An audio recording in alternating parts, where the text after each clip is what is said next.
3 rings for the elven kings under the sky, 7 for the dwarf lords in their halls of stone, 9 for mortal men doomed to die, 1 for the dark lord on his dark throne, in the land of Mordor where the shadows lie. 1 ring to rule them all, 1 ring to find them, 1 ring to bring them all and in the darkness bind them, in the land of Mordor where the shadows lie.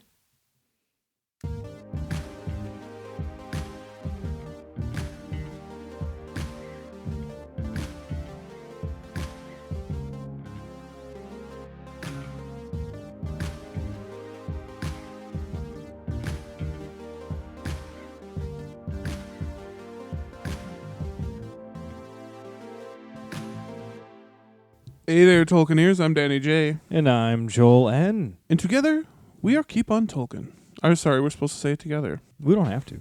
Okay. Different today. Switching things up. Variety is the spice of life. But today, speaking of variety, we have a special guest with us today. That's right. Our special guest today is our dear friend Ella. Ella Pearson. Brr, brr, brr, brr, brr, brr. Beer, beer, beer. And Ella, she runs a podcast with her dad. Shout out to Scott. He's Scott Pearson. He's a science fiction writer. He's really cool. Yeah, he's probably the coolest dude. Yeah, he's like our pet boomer, I'd say. He's basically everybody wants him to be their dad. Yeah, I wish he was my father. I get a lot of that. Yeah, I wish your dad was my dad. He's everyone's pet boomer. Yeah. So collectively, Ella and Scott have their own podcast called Generations Geek. Yeah. Let's introduce yourself. Yeah, hello, it's me. I'm Ella. Hello, it's me. Hello, it's me. I'm Ella.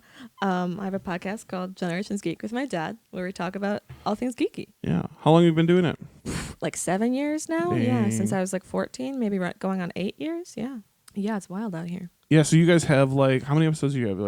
Oh God, I don't know. I think you're in the 50s, aren't you? At least, well, we have like a few because we do like seasons, or we call them series in the like British the fashion. Yes, the very British, So yeah, it must be at least 50 some. Yeah. I don't know. Yeah, they've been going for a few years longer than us. Oh yeah, they're more established. Yeah, it's one of my favorite podcasts. You guys should definitely check it out. They just got their own SoundCloud and everything, right? Yeah, we have our own separate channels now, so we need to get our numbers back to where they should be. So everyone can look and give us reviews. Super fun, love it. But other than making podcasts, Ella is also moonlights as a KOT fangirl. This is true. I do. It's my part-time job. And apparently, sadly, this is fulfilling some sort of dream that you have. It's cool. I mean, that's to each his own. We're flattered. Yeah. Thank you. But so you guys run a family-friendly podcast over at Generations Geek. Extremely, yes. Yeah. But this is not a family-friendly podcast. As I'm sure our listeners are aware. And there's actually an episode, something I want to paraphrase. Ella said that one day she was going to go on KOT and straight let loose, I think she said. So we're going to ask Ella to start us off by saying the ceremonial first pitch at a baseball game. Mm-hmm. The first curse word. Mm-hmm. Let's throw it out. Sure. I'll go with motherfucker. That's M-O-T-H-E. I like a spelling. Hell yeah. Country of origin, please. Yeah. So motherfuckers. First an curse word. An oldie but a goodie. Yeah, oldie but a goodie. Very solid. Motherfucker. Yeah. Well, now that that's out of the way, let's get into our topic for today. Yes. So for today's topic, we are continuing a series that we started not too long ago. Our Artifact series. Yeah. And today's subject, we're going to be talking about rings. Because, Tolkien is very heavily associated with rings. Right? Yeah, it's not like, it's called The Lord of the Rings or anything. Yeah, doesn't he write a book about that or something? Yeah, it's a series, I think. Yeah, fun fact. But what are rings? Yeah, what are they? They are a piece of ornamental jewelry that is worn snugly around the finger. Yes, and there are other types of rings as well. Earrings and toe rings. Yeah, so we just want to differentiate. What we're referring to here when we say rings are actually called finger rings. Yeah, finger rings. And there are many finger rings in Tolkien. Yeah, some of the most famous finger rings come from the Ring of Power scheme. Yeah, and Sauron is the master of finger rings, the lord of finger rings, if you will. Yeah, he's responsible for 20 different finger rings that make up the Rings of Power scheme. At least 20 known finger rings, yes. That's a lot. And Celebrimbor and the Gwaith are actually heavily involved in finger rings as well. Yeah, I think Tolkien in general, he was also just really into finger rings, along with his friend C.S. Lewis. Yeah, they were very into finger rings. Yeah, let us know what your favorite finger ring in fiction is.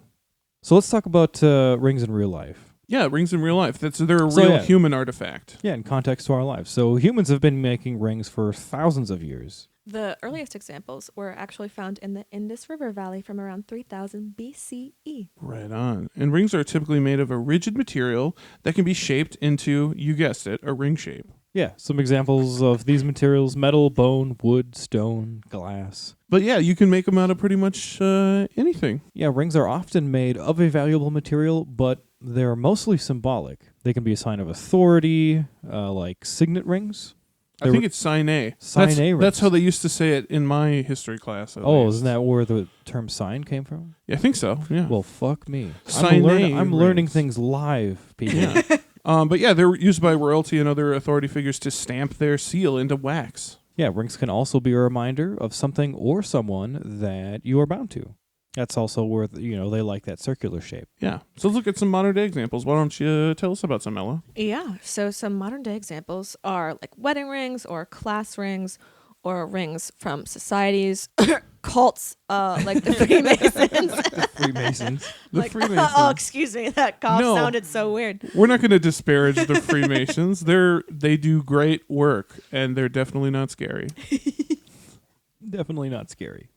So now that we've talked about rings in real life, let's get into rings within Tolkien's universe. Yeah, they're often, in the Legendarium, they're often central to plot stories. Like in many other mythologies, rings in Tolkien are sometimes magical. Not always, but sometimes. But sometimes. I'm sure most of the rings we can think of in Lord of the Rings are magic rings. Somewhat, yeah. Can you think of a ring that's not magic? Ring of The Barahir. the first one on the list here. Oh, yeah. okay. Touche. All right. Vibe check failed. Oh, now I'll see myself out.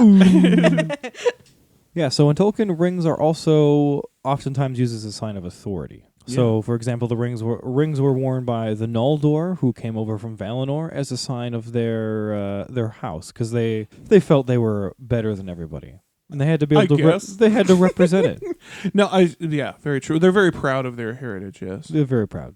But we know this specifically because it stated that Finrod Felagund wore a ring of his house, the Ring of Finarfin.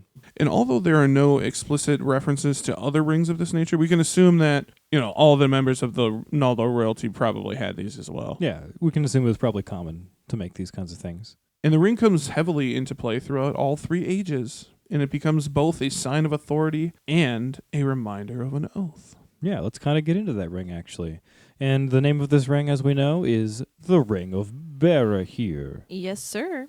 And Ella's going to describe it for us. Yeah, so the Ring of Barahir is a silver band made into the likeness of two serpents, one of which is crowned with golden flowers, and the other one is devouring the golden flowers. And the eyes of the serpents are set with green gems fashioned in Valinor, which burned as if with green flame. Yeah, one of those fancy tricks of the Noldor. Mm. We've got a excerpt here about the ring. Green jewels gleamed there that the Noldor had devised in Valinor. For this ring was like to twin serpents whose eyes were emeralds, and their heads met beneath a crown of golden flowers, that the one upheld and the other devoured. That was the badge of Finarfin and his house. Is it bad that every time I see golden flowers, I just think golden showers? Golden showers. May flowers bring golden showers. And their heads met beneath a crown of golden showers. Golden showers. But yeah, the Ring of Felagund actually comes into play heavily, starting with the fourth Battle of Beleriand, which is one of my favorite things in the world to say, and that's the Dagor Braculak. Yeah, so we're jumping all the way back to the first age. So that was known as the Battle of Sudden Flame, and it was that battle that ended the siege of Angband in the First Age, year 455, and that was after 400 years of relative peace. And it was during that battle that Finrod Felagund was surrounded in the Fen of Sarek, which just sounds like Star Trek to me. Totally sounds like a sci-fi place. The Sin of Sarek. Sarek is Spock's dad. Spock's dad's name is Sarek. It's Oh, not for spelled real? like that. Yeah. Oh, really? But the sound Sarek, yeah. It's like Sarek. In I the think it's Fen with a of K, Sarek. Sarek. Or no, it's Sarek. Huh. Now I'm failing it. So the men of the House of Beor lead a daring charge to save Felagund. And Yeah, we have we- another excerpt. Yeah. Got that excerpt. Their king Finrod Felagund, hastening from the south, was cut off from his people and surrounded in the fen of Sarek, and he would have been slain or taken. But Barahir came up with the bravest of his men and rescued him, and made a wall of spears about him, and they cut their way out of the battle with great loss. Finrod then gives Barahir his ring and swears an oath. And we got another excerpt. Thus Felagund escaped and returned to his deep fortress of Nargothrond, but he swore an oath of abiding friendship and aid in every need to Barahir and all his kin, and in token of his vow he gave to Barahir his ring. Yeah. And this is it pretty much is known as the Ring of Barahir from this point out. Yeah, after that's the name that it's given. You'll hear it referred to as Felagund's ring sometimes, but mostly the Ring of Barahir. Yeah, so when the ring comes next into play is during the tale of Beren and Luthien. So in the beginning of the story, Beren has to reclaim the ring from a band of orcs that had slain his father and taken the severed hand of his father that had the ring on it. So he had to go hunt down this band of orcs and get this ring back. And I got a little theory about this. My theory is that the orcs, they wanted to take credit for killing Barahir, but they wouldn't dare touch the work of the elves, the ring itself. So the orc logic was just hack off the fucking hands because orcs are stupid. Bottom line. Because orcs are stupid. They could have just cut the finger off, but no, they decided to take the whole hand. The whole hand. They probably did a bunch of stupid jokes with it. Oi, would you like a hand? I love how you picked up the Cockney accent. They too. always talk You that got way it. in the movies. Like they always. I didn't make that trope up. They Damn, always call talk out. that way. Call out Peter Jackson. So Beren then uses the ring to show his lineage in the halls of Thingol in Menegroth. And this next excerpt is from The Lay of Lathian. Proud are the words, and all there turned to see the jewels green that burned in Beren's ring. These gnomes had set as eyes of serpents twined that met beneath a golden crown of flowers, that one upholds and one devours. The badge that Finrod made of yore, and Felagund his son now bore. Exclaimer, there's a little something we got to talk about. Yeah, for that little quote. little disclaimer after that there excerpt. Because that's a very old writing. that is an excerpt from right out of the Lays. So the gnomes, when they refer to gnomes, that's actually the Noldor. They're talking about the Noldor. And then it says the badge of Finrod, which is actually the badge of Finarfin. Yeah, so an edit that came years down the line when it says, beneath the golden crown of flowers is the one that upholds and one that devours, the badge of Finrod made of yore. It's supposed to be the badge of Finarfin. Finarfin made Which of yore. doesn't really work and in the Felagund, rhyme. his son. Yeah. Because Finrod is Felagund, so that Same dude. yeah, saying Finrod and his son Felagund doesn't make sense. So correction. Yeah, just so you guys out there, I know you're very particular. Yeah, I know someone out there caught that and was like, "Mah." Beren also uses the ring to gain entrance to Nargothrond. So Beren knows that the road to Nargothrond is chock full of hunters, like elven hunters, because the elves of Nargothrond are very secretive folk. They'll just like hunt you down and kill you without you even seeing them. So during the days of Felagund, Nargothrond was kept secret, and at this point, Beren comes close enough to where he knows the hunters can see him, but he can't quite see them. Yeah, we got a little excerpt about this moment. Very cool. Therefore, ere Beren had come far upon his road, they were aware of him, and his death was nigh. But knowing his danger, he held aloft the ring of Felagund, and though he saw no living thing, because of the stealth of the hunters, he felt that he was watched, and cried often aloud, I am Beren, son of Barahir, friend of Felagund. Take me to the king. Take me to the king. The Oath of Felagund eventually leads to his death in the dungeons of his own damn tower. Yeah, which is pretty sad for good old King Felagund. Yeah, for more on that, we talk about that in our Finrod character profile, which is part 3 of the Princes of the Noldor series. Yeah, you can also go back to our Baron and Luthien episode, too. So after the death of Finrod, the oath had been fulfilled, and the ring, now mostly called the Ring of Barahir, became a symbol of authority, and then became an heirloom of all the descendants of Baron and Luthien. Right, which means it survived the second sacking of Doriath in 506 of the First Age. Yeah, it's taken after that sacking over to the Havens of Sirion by Elwing, and she's basically the only surviving child of Dior at this point. So for the 2 that are gone that we don't know about. Yeah, we assume they died, the 2 sons. But after that, it survives as a third kinslaying at the Havens of Sirion in the year 538 of the First Age, and was eventually given to Elros, son of Earendil. Yeah. And he was, of course, for you Dunedain heads out there,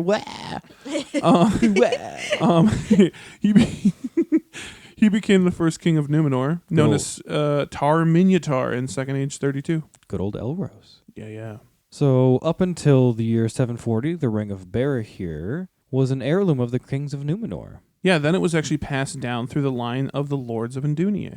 And that was starting with Valandil, going all the way to Elendil the Tall. Yeah, and Elendil the Tall is the one who took it with him from Numenor back over to Middle-earth in the year 3319 of the Second Age. And there, it for a time was the heirloom of the High King of the Dunedain. And with the death of Isildur in year 2 of the Third Age, the ring became the heirloom of the kings of the North Kingdom, otherwise known as the Kingdom of Arnor. And then it made its way through the kings of Arnor and the kings of Arthedain. And this is where we come to King Arvedui, who was the last king in the North Kingdom. As I'm sure everybody knows. You Dunedain heads out there, yeah! In Third Age is 1975. The 1975? Yeah, 1975. That was the year Jaws came out. Wonderful year. But, of course, that was in our time, not the Third Age of Middle-earth. But yes, in the year Third Age 1975, the Ring of Barahir again becomes a symbol of gratitude. And so this is after fleeing the northern kingdom, which is ruined. Arvedui and his men seek out the aid of the snowmen of Foreshell. Yeah, so Arvedui gives them the Ring of Barahir basically as a thank you for taking them in after they had hightailed it out of the North Kingdom. And Arvedui tells them that it's not magical or anything, and it's not worth much, but that it's basically his people will ransom a lot for this. It's worth a lot to Arvedui's people. Yeah. And we have an excerpt about this moment here, too. This is a thing of worth beyond your reckoning, for its ancestry alone. It has no power, save the esteem in which those hold it who love my house. It will not help you, but if ever you are in need, my kin will ransom it with great store of all you desire.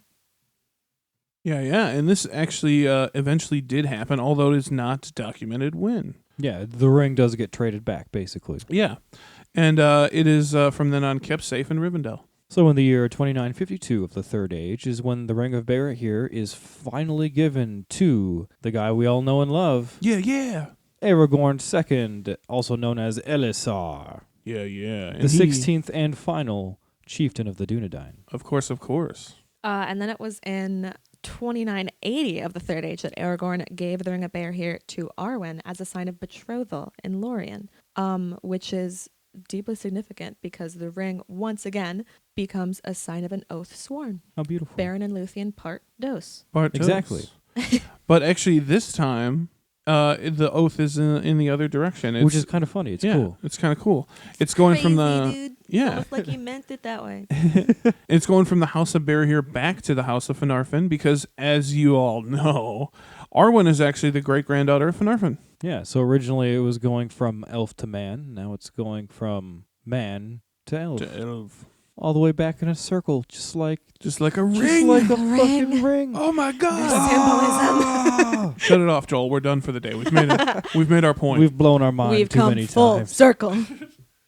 Yeah, so the fate of the Ring of Barahir in the Fourth Age isn't really known, but many people like to think that Arwen gave it to her son, Eldarion, before she died in the year 121 of the Fourth Age. And then, from then on, it's really anyone's guess. Well, yeah, let's talk a little bit about the symbolism of the Ring of Barahir. It's a sign of friendship between the Edain and the Eldar, which is shown on several occasions. It's also the sign of an oath sworn to another, examples being Finrod, Arvedui, and our favorite Aragorn. Mm-hmm. And it's also a reminder to the wearer that you are bound to something. So an oath of friendship, or kings would see it as a symbol that they are bound to their people and their well-being and continued existence. Yeah.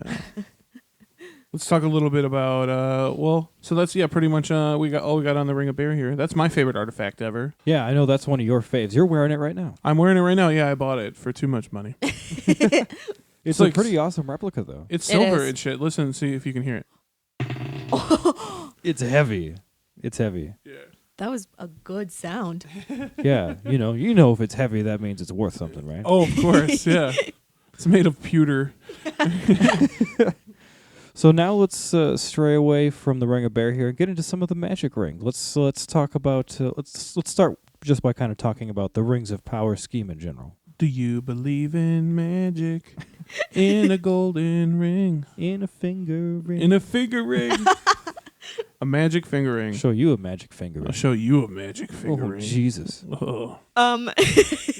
So this was just some shtick that Sauron tried to pull in the early Second Age, with the objective essentially being to enslave the entire free world. Yeah, whatever. He's such a nice guy. Sure is. And it was from this shtick that we get the 20 Rings of Power, and then Sauron takes fair form and tries to gain the friendship of the Eldar of Eriador, and called himself Anatar, the Giver of Gifts, which is how you know that he's just such a good guy. Right, yeah. Because he gave himself the name the Giver of Gifts. If you give yourself the name Giver of Gifts, yeah. You're just trying to make people think you're really cool. Yeah. I got some candy for you, but it's out in this white panel van out there. You just got to come to my van. Van, giver of candy. Yeah. He does, the Buffalo Bill thing with the couch. I just need your help getting this couch in the back of my van. Can you help me put my sailboat back on my gold VW Beetle? So, in the year 1200 of the Second Age is when High King Gil-galad is the first of the Eldar to mistrust this new stranger, calling himself Lord of Gifts. And this is when Anatar... That's how I feel at Christmas. Yeah. Like I'm just like a Lord of Gifts. I am the Anatar. Lord of the Gifts. power. Oh, you know we're going to be making those Anatar jokes now. Oh, yeah. Anatar had basically presented himself as an agent of the Valar, trying to get people to trust him. Yeah. But as we know, Anatar is actually that douchebag Sauron. But not too many people knew it at the time. Yeah, not at this time. Gil-galad straight up forbade this Anatar character from even entering his land of Lindan. Yeah, he didn't trust him. He didn't like the cut of his jib, as it were. Not at all. But elsewhere, Anatar was gladly received because they're like, fucking giver of gifts? Yeah, man. I like Get presents. in here, dude. Yeah, that passed my vibe check. Especially in Eregion, where some Noldorian smiths learned from him much magic and smithcraft. And now we have another excerpt. Alas, for the weakness of the great. For a mighty king is Gil-galad, and wise in all lore is Master Elrond, and yet they will not aid me in my labors. Can it be that they do not desire to see other lands become as blissful as their own? Fucking douchebag. T. Yeah, trying to tempt them. Yeah, so in Eregion there was a specific brotherhood of Noldor mastersmiths called the Gwaith y Myrdain? Is that how you'd say it? I think so. And they're the people of the jewelsmiths is what that translates to. Yeah, the Gwaith, they were founded back in the year 750 of the Second Age by Celebrimbor himself and some other Noldor smiths who had settled in Eregion. And they were easily tempted by the offer of Anatar, since they really wanted to bring the joys of Valinor to Middle-earth. So they really kind of succumbed to his argument. Yeah. And the Gwaith were already pretty OP when it comes to their smithcraft. But under Anatar, in his guidance, they became more skilled than any other smith, save for Feanor himself. Yeah, that's really saying something. Yeah, so under the guidance of Sauron, this is when the Gwaith create the 7 rings of the dwarves and the 9 rings of men. It was in the year 1500 of the Second Age that the Gwaith-i Myrdain reached the height of their power and began the forging of the Rings of Power under the guidance of Annatar, Sauron, Dick. The Rings of Power could prevent or slow the decay of the mortal world, preserve what was desired or loved, and also enhance the natural powers of a possessor, even if that means disrupting the natural course of the mortal world. Yeah, as we kind of see, like, in the course of Gollum. Mm-hmm. Yes. Yeah, it kind of disrupted the natural course of things, and he turned into this nasty, gangly creature. Just, what a gross. Gollum is what I'm like when I get up in the middle of the night for water. Yeah. Just me, just on all fours. I love when I during Lent is when I like to eat a lot of fish. So I always think like, "'Tis my wish to catch a fish, so juicy, sweet." I always imagine him slapping that fish. Yeah, just. I want to go fishing with my son for the first time, and I like catch like a tiny ass like sunfish, and I'm this just is like, what we do. Just beat. Yeah. Sorry. Like the Life of Pi. Yeah, exactly. When he kills that fish. Yeah. Sorry, PETA people. No, we don't torture animals. Oh God, That's I'm a not vegetarian, cool. so Yeah. we do not enjoy the torture of animals. No, of course not. So when Annatar, the giver of gifts, leaves Eregion in the year 1590, he's actually leaving for Mordor secretly. Nobody knows that. But while he's gone, this is when Celebrimbor takes the time to make the 3 Elven Rings, partly using those teachings of Annatar. But since he wasn't there, he didn't lay any evil hands on them. Yeah. But while in Mordor, Sauron, sneaky fucker, he created the One Ring. Yeah, so they both kind of thought they were Being sly, yeah. being sly to the other, and they both made rings. I'm going to make a ring without my buddy this time. And the other guy's like, I'm going to make 3 rings. Yeah. That'd be like if I just made a podcast episode without Joel. He'd be like, what the fuck, dude? Then I'm going to go make 3 without I'm going to you. go make 3 without you. I noticed there's a new episode in the feed today, bro. What the fuck? it's like swiper, no swiping, but it's like Sauron, no forging. Yeah. No forging. No forging. So let's jump into the 7 rings for the Dwarf Lords. Ooh, Joel shit. Yeah, as I'm sure we all remember our dwarvish history. Of course. I do. There were originally 7 fathers of the dwarves who were created by Aule himself, and they were put to sleep in order to await the firstborn children of Iluvatar, because you guys are all losers and we hate you, so go to sleep. The only named father is Durin, and the rings were given to the living heirs of the original fathers of the dwarves. You hurt Joel's feelings with that dwarf crap. He laughed, but I could He tell laughed, it hurt but him. it hurt It deep hurt down him inside. inside. Something broke. They're my people. But the ring has actually had little effect on the dwarves, and Joel's going to read a dwarf excerpt. The dwarves indeed proved tough and hard to tame. They ill endure the dominion of others, and the thoughts of their hearts are hard to fathom, nor can they be turned to the shadows. But they used their rings only for the getting of wealth, but wrath and overmastering greed of gold were kindled in their hearts, of which evil enough after came to the profit of Sauron. And it is said that the rings are responsible for the 7 hordes of the dwarves, which is something that I didn't know about. Yeah, that's something I wasn't aware of. I mean, obviously everyone knows that dwarves are all about, hoarding Hordes, gold and yeah. stuff. And we know about dragons taking dwarven hordes. But I didn't know. Yeah, there's a specific mythical 7. Right. Yeah. So each of the 7 lines of dwarves got one of the rings, and each one of those rings caused its own horde. So that also means each house has a horde. A horde. Which is pretty cool. I want to see what some of those Eastern dwarven hordes were like. Yeah. Dude, I kind of want to do an episode of Hoarders, but just with with Smog, dwarves and dragons and you guys. Just the camera crew's is that look at all those Burger King wrappers over there. But yeah, what are the 7 hordes of the dwarves? They are legendary treasure hoards amassed by the rings, and although it is not certain, the hordes of Scatha the Worm and Smog may be 2 of the legendary hordes. Just imagine being like a huge fucking badass dragon and all the like people are like, Scatha the worm. Yeah. You're a worm. Haha, worm. That's probably why he killed so many people. Yeah, he was just He's like, die. inferiority complex, yeah. They call me the worm. I'll show you a worm.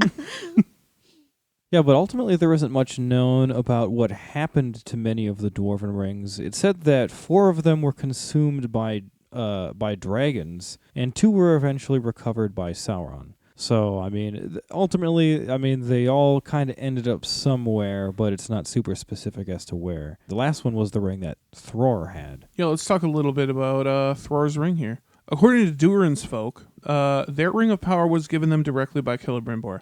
They won't even cop to having any contact with Sauron. Yeah, they don't want to admit that Anatar could have given it. They think that it was given directly to Durin by Celebrimbor. Yeah, because they're cool with Celebrimbor. Everybody is, really. Right. But originally, it was gifted to Durin III of Khazad-dûm.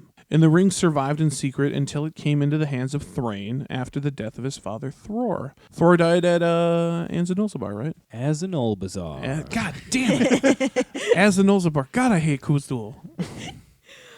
So Thrain lived as an exile in the Blue Mountains after Smaug took Erebor in 2770 of the Third Age, but he longed in his heart to return to Erebor and reclaim their treasure. Which may have been caused by the ring, but he was captured by orcs while on his way to reclaim Erebor in 2845, later in the Third Age, and he's then brought to Dol Guldur and tortured, and the ring was taken, including the key in the map. They took the key in the map? No, they didn't. Luckily, they did not. He had it, and that's when Gandalf got it? Yes. Yep. Yeah. He was like, "Oh, Thrain's in a pit. Let me just cop that key in that map." So Sauron either wasn't interested in them or he hit him way up his butt. Yeah. That's the KOT theory, is that he hit him up his butt. The key and the map were so far. Like, of all the so things far to up his hide, butt. why would you hide a key and a map so far and the up key your butt, is not the ring? a lot more jagged way. and awkward shaped than a ring would be. I'd rather put a ring up my ass than a key. Man, Thrain And one of those old parchment maps, that wouldn't feel good either. Listen, you don't know what you're capable of putting up your butt until you need to put something up your butt. I speak from experience. Just kidding. It sounds like I'm like, I know this for a fact. Yeah. it sounds like Thrain was actually looking for a challenge. Yeah. All right, so enough about the dwarvish rings. Let's get into Enough about hiding things in your anus. Let's get into the 9 rings of men. Yeah. While the dwarves were relatively unaffected, this is definitely not the case for men. They were very quickly dominated by Sauron. Men proved easier to ensnare. Those who used the 9 rings became mighty in their day, kings, sorcerers, and warriors of old. They obtained glory and great wealth, yet it turned to their undoing. They had, as it seemed, unending life, yet life became unendurable to them. They could walk if they would, unseen by all eyes in this world beneath the sun, and they could see things in worlds invisible to mortal men, but too often they beheld only the phantoms and delusions of Sauron. Dick. Yeah, isn't that such a mean excerpt? It's like, not only are you totally like not a human being anymore, you're just going to be tripping balls the whole time with just horrible things that Sauron wants to show you. Not know what's real, not know what's Sauron. Yeah, dude. Men proved easier to ensnare. Men proved easier to ensnare. Me in England, like, yes, I'll take a gin and tonic. Yeah. Thank you, and I will see you never. So it's not known exactly who the 9 were that were given the rings, except that 3 of them were of the high race of Numenor, and 1 was an Easterling. And they eventually fell completely under the dominion of Sauron and became, as we know, the Wraiths. And we have an excerpt about these. And they became forever invisible, save to him that wore the ruling ring. And they entered into the realm of shadows. The Nazgul they were, the Ringwraiths, the enemy's most terrible servants. Darkness went with them, and they cried with the voices of death. And this is why they're always seen as black cloaked figures, because there really isn't anything else to see. Yeah, they're kind of a ghost. Yeah. Yeah, we get to hear a description when Frodo sees them for their full horrible glory when he puts on the ring on Weathertop. Sorry, it's like me arriving to my night class. Just, Yeah. boo, I don't want to be there. It's like 7 p.m. It just made me laugh. All right. Now, let's talk a little bit about those elven rings made by Celebrimbor. Yeah, so unlike the other rings of power, Sauron never touched these 3. Celebrimbor made them with the crafts taught to him by Sauron, but they were still bound to the one ring, even though they had powers of their own. In a letter from Tolkien, he said that, quote, Sauron's taint was not directly on them, unquote. Sauron's taint was never on him. Taint. You like wanted someone else to read that quote. Yeah, just so I could laugh at it. Sauron's taint. Yeah, so the 3 elven rings were all named after elements. For example, Nenya is the ring of water. Narya is the ring of fire. And of course, Vilya, the ring of air. So let's start by talking about Nenya, also known as the ring of adamant. Yeah, and it was wrought of mithril and set with a white stone. Pretty cool shit. Yeah. And in the year 1600 of the Second Age is basically when the jig is up. Shoot. And Sauron is coming for his rings. Yeah, Celebrimbor goes to Lothlorien to seek counsel from Galadriel, and she tells him to hide the rings and send them away from Eregion. And Celebrimbor thinks that's a pretty damn good idea. So he starts with leaving Galadriel with the ring Nenya. The other 2 are eventually given to Gil-galad and Círdan in the Havens, but there's a little more on that later. Is Galadriel the only lady ring bearer? Yes. Yes. Yeah, she is, actually. Yeah, she is. I mean, yeah, she's the mightiest of the fucking Noldor in Middle-earth. I definitely agree with that, yeah. And she's the oldest, you know? Yeah, She's a daughter of Finarfin, for Christ's sake. People always like, yeah, Galadriel's there. She's fucking But you have any idea how long Galadriel's been here? Finrod Felagund's sister. Yeah, dude. She saw the trees. So after Sauron's downfall in 3441 of the Second Age, the 3 rings were then able to be used, which was due to Sauron not having the Master Ring and therefore being unable to dominate them. Yeah, this was a really cool time in Middle-earth because the Elven realms basically became super fucking dope because they They're could chilling. use the rings. They're vibing. Yeah, they're vibing hard. Vibing hard. And during this time, Galadriel used Nenya to basically beautify and strengthen Lothlorien throughout the Third Age. Ironically, the more she made Middle-earth like Valinor, the more she missed Valinor and wanted to go back. Yeah, that's kind of sad. Yeah. And irony. Yeah, a little bit of irony.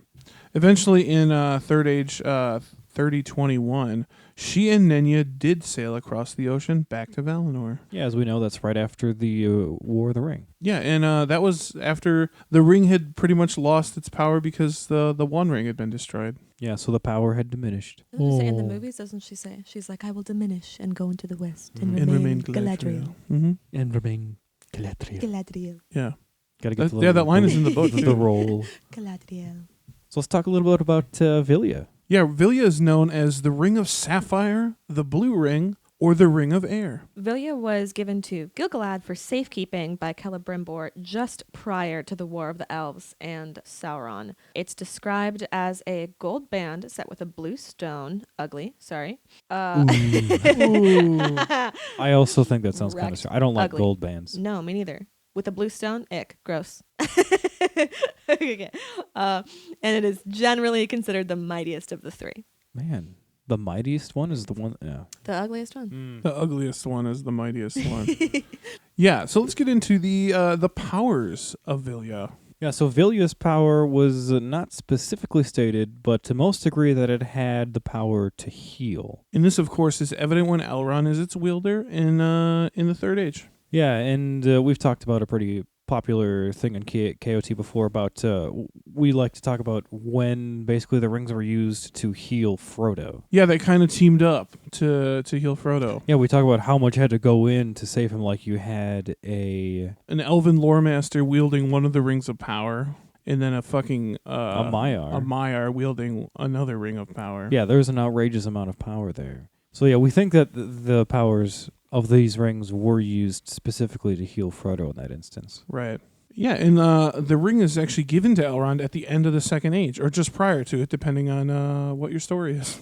Yeah, there's a couple differing accounts. But some say Gil-galad gave it to Elrond upon his death, and others say it was before then, when he basically entrusted Elrond as like his second-hand man. Yeah. He's the vice regent, they say, yeah. Mm-hmm. Elrond uses Vilya to preserve the power and the wisdom of the Eldar in his realm of Inladris, a.k.a. Rivendell, throughout the Third Age. And Elrond and Vilya set sail for the Undying Lands in that same year as Galadriel, in the year 3021 of the Third Age. So let's talk about, last but not least, Narya!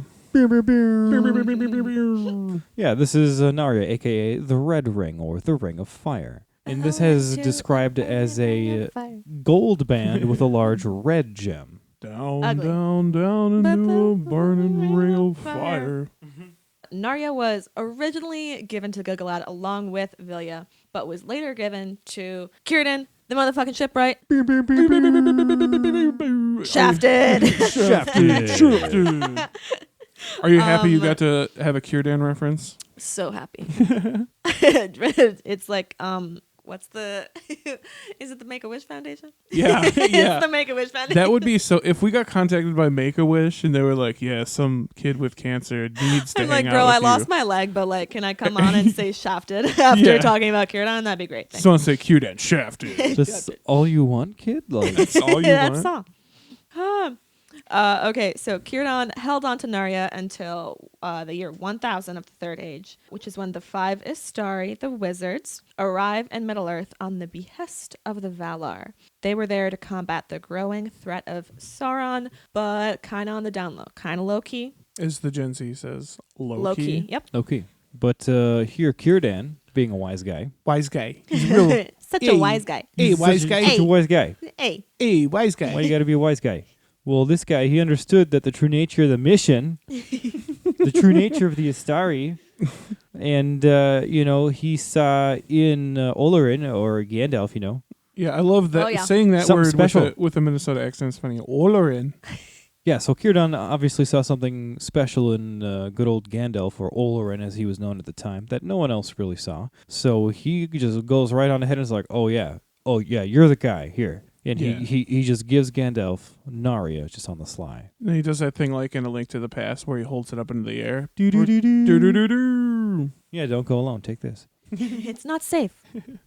So, arguably, Narya's power is the most tangible in Lord of the Rings. It has the power to inspire those to resist evil and tyranny, which Gandalf fucking exemplifies. Yeah, that's like, that is Gandalf. That is him. That's what he does. And some also suspect that being the Ring of Fire, it also gives Gandalf the power to manipulate and create flame. Yeah, because Gandalf was a fire guy. He's one of those fire Maya. Fire guy. Hey, fire guy. Hey. He's a fire guy. Not just a wise guy, he's a fire He's guy. a fire guy. Not only a wise guy, he's a wise fire guy, you know?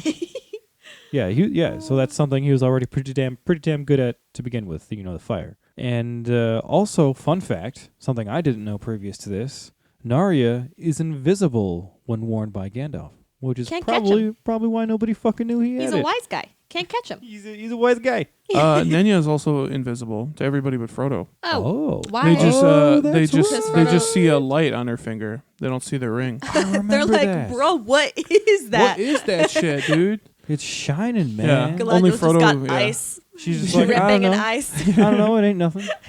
Ain't no thing.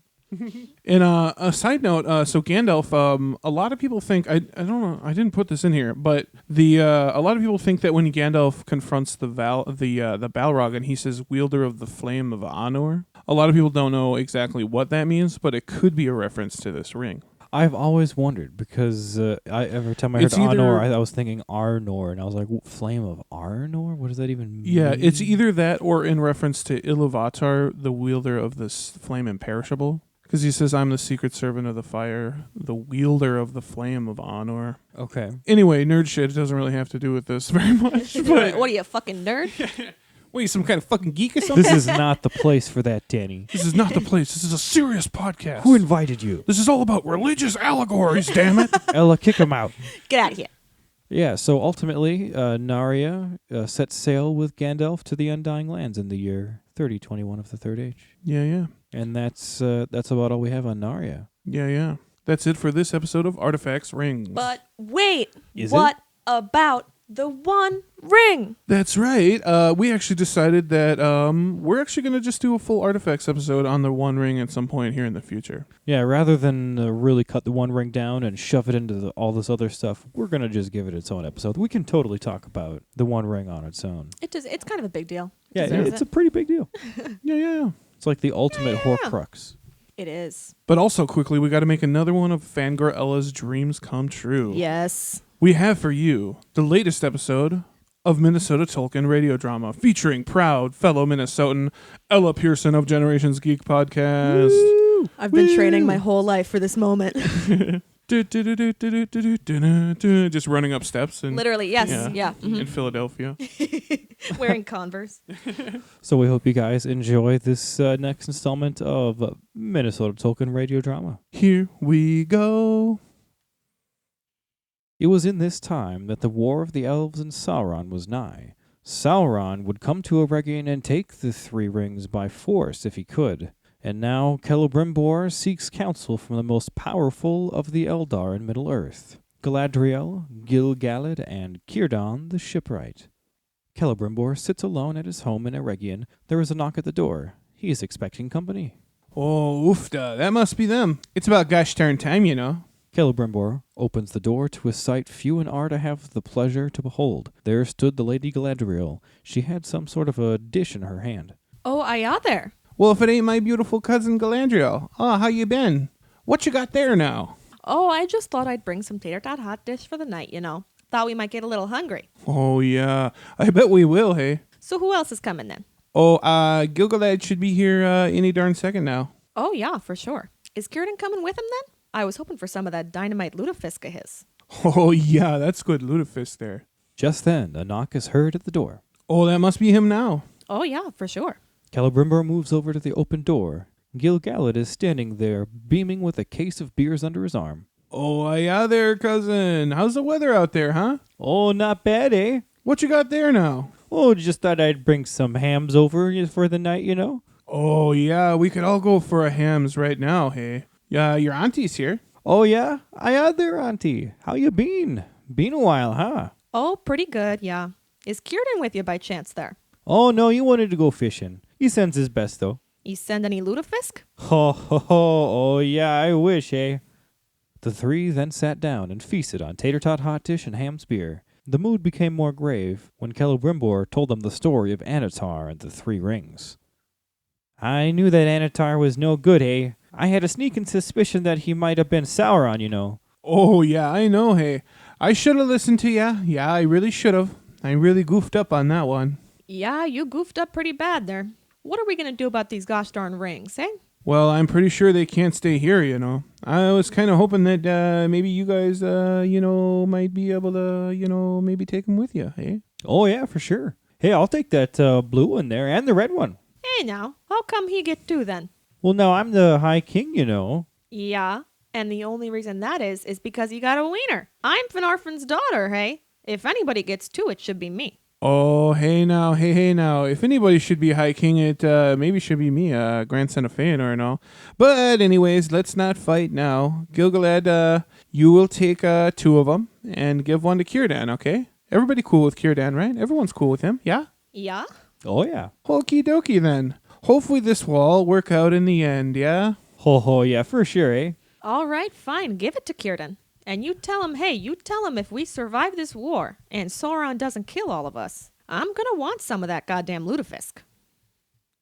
And that's the end, guys. Hope you enjoyed the latest installment of Minnesota Tolkien Radio Drama. I know we loved it. It's always fun.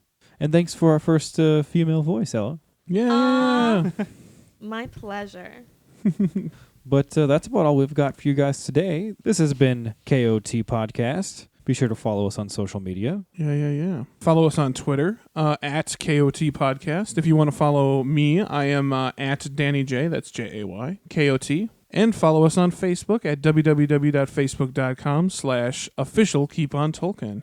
And also join that KOT talk group, which is on there, and you can ask us questions and discuss with other listeners. If you're more of a visual person, be sure to follow us on Instagram at Keep On Tolkien Podcast. And be sure to subscribe to us on SoundCloud or iTunes or wherever you get your podcasts. And that will be at that website /Keep On Tolkien. Be sure to stay up to date with all of our new episodes. And while you're there, be sure to give us a rating. Yeah, and we also want to take some time out to say thank you so much to our patrons on Patreon.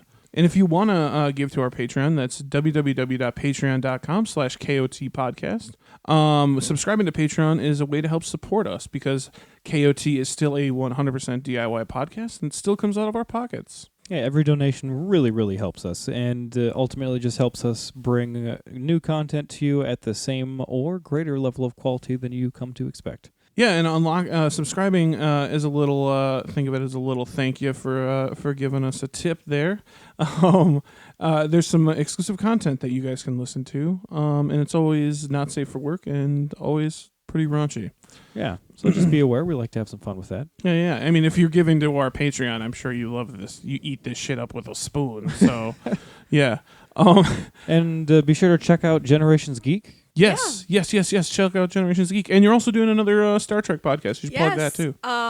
Yeah, you can find my other Star Trek podcast is called Star Trek Discoverage. So we do recaps of all the new Star Trek episodes with Picard coming up, premiering soon. That's next month, and including the short treks, which are coming out right now. So you can find that by Googling Enterprising Individuals.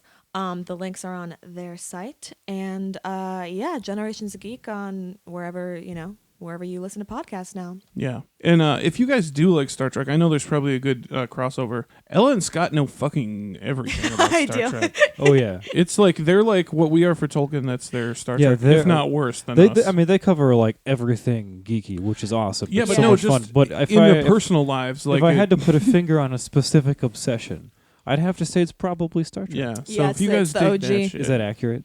Yes, I think so. I think so. Well, you guys have seen the basement. Yes, my father's basement. Oh, Scott's basement is wall to wall Star Trek. Impressive. But yeah, that's pretty much all we got for you today, guys. I am Danny J. I'm Joel N. I'm Ella Rose. And together today we are Keep On Tolkien. And Ella's going to do the sign off today. Say it. Aurantulava. Yeah.